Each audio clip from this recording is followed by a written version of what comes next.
It was another beautiful day at the Country Club of Fairfield in Fairfield, Connecticut, for the second round of the 93rd Met Open Championship, sponsored by MetLife.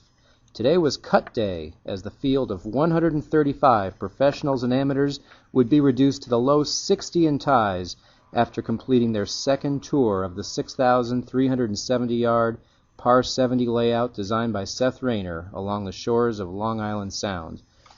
1992 Met Open champion Mark Milke of Long Island's Mill River Club followed up his first round 65 with a second round 71 and leads by 2 strokes over Anthony Arruda of Bayonne Golf Club. First round leader Tim Hegarty had a 77, and he is 3 strokes off the pace. Here's Mark Milke of Mill River was in at 136, 4 under par. Mark, you're currently the 36-hole leader. Looks like that might stand up. How do you feel you played today? It was a struggle today. I didn't hit it well, and made some putts coming down the stretch. But I made some bogeys early, and I just felt like I was kind of losing control of my game, and kind of hung in there. Made some good pars, made some good putts for pars, and then I birdied the last 2 to kind of finish a little bit better. So it was good. Did you have a sense out there, either through your own game or through what you were seeing, that the scores were going to be a little bit higher today? It was hard to tell because I played in the morning yesterday, and the wind wasn't blowing, for the first 9. The second 9 it did. So I came out and practiced yesterday afternoon, and the wind was blowing pretty hard. So it's tough to say. Whole occasions were a little tougher today. I thought the wind was pretty much about the same. When's the last time you had an overnight lead going into the final round of an event? Not many times. I'm usually kind of coming from behind, so I was hoping somebody's going to be lower than me. You look forward to? Yeah, I'm going to play the same. I'm going to play the same no matter if I'm 2 shots in the lead or 2 shots out of the lead. I'm going to play the same. It's not going to affect how I play. So it just doesn't make you sleep as easy. Also in the mix is 15-year-old left-handed amateur Cameron Wilson of Shorehaven.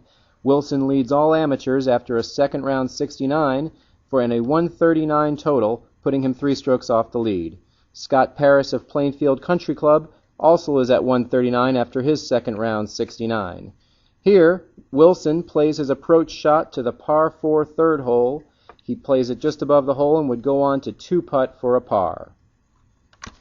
The wind was definitely a factor today at the Country Club of Fairfield, as seen here at the par 3 fourth hole, where the tee shot of Scott Paris drifts well to the right before settling on the green. All in all, the course and the conditions challenged the players, but the youngest member of the field managed to keep it all in perspective. I got off to a pretty good start, made 3 birdies in my first 7 holes, and they were all pretty close birdie pars. I was hitting the ball well. And then I felt like I let a few easy birdies get away from me coming home. I made 9 pars, which could have been worse, but it could have been all pretty good. You're obviously going to be in the mix for tomorrow. Is this the first time you've been at this stage of the game in a tournament that's mostly professionals? I guess so. I've played U.S. Open locals the last couple of years, and I wouldn't say it's quite the same stage, but I've missed that by 1 twice. So I've been here a couple of times, but there's probably been less pressure because that's only 1 round. You don't really know where you are. And tomorrow I'll be close to the last group. There'll be probably lots of people watching, scoreboards, a lot of coverage and stuff.